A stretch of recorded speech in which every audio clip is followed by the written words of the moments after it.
Pour améliorer votre formation, Diet+ a mis à votre disposition des visioconférences. Elles vous permettront de vous former sur différents thèmes afin de développer votre activité. Lorsque vous avez fait le code dont on vous a parlé précédemment, vous arrivez sur cette première page et sur laquelle vous allez donc dans un premier temps inscrire votre nom et votre prénom de façon à vous identifier. Ensuite, vous mettez le mot de passe étant Diet+.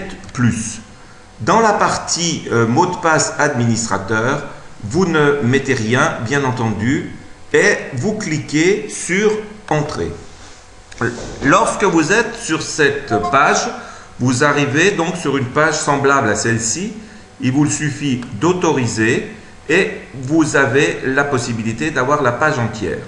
En règle générale, cette page fenêtre de discussion, vous ne la voyez pas apparaître telle qu'elle, mais elle est en bas à gauche.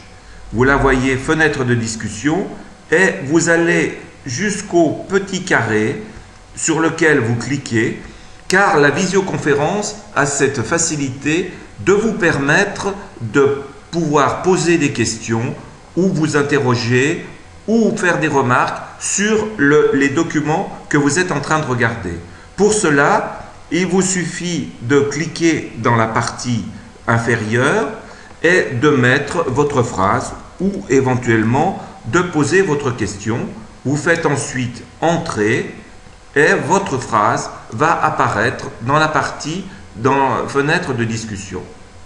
Vous avez également sur la partie droite, vous avez un carré et dans ce carré apparaîtra votre animateur. Vous avez également les nombres de participants et le nom des participants qui vont également donc apparaître dans la partie droite. Demander la parole est un élément que vous n'avez pas à utiliser.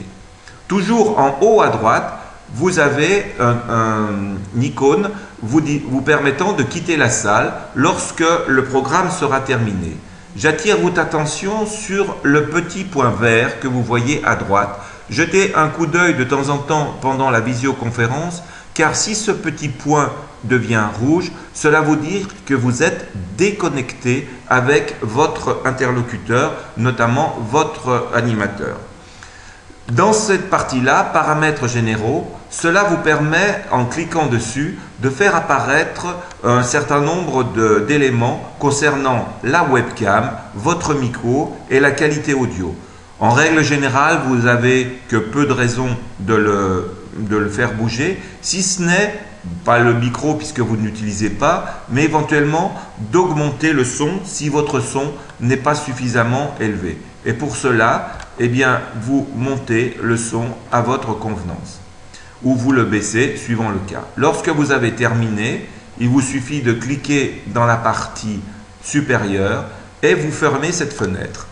De façon à pouvoir suivre de façon efficace et de pouvoir lire les remarques de tous les participants, puisque les remarques que vous mettez dans votre fenêtre de discussion, eh bien, toutes les personnes qui assistent à cette visioconférence auront la possibilité de le lire et éventuellement, c'est un partage également d'informations, un partage de formation. Comme vous le voyez, vous pouvez faire bouger cette fenêtre à votre gré de façon à la placer à l'endroit qui vous paraît le plus adéquat pour pouvoir bénéficier de toute la visioconférence.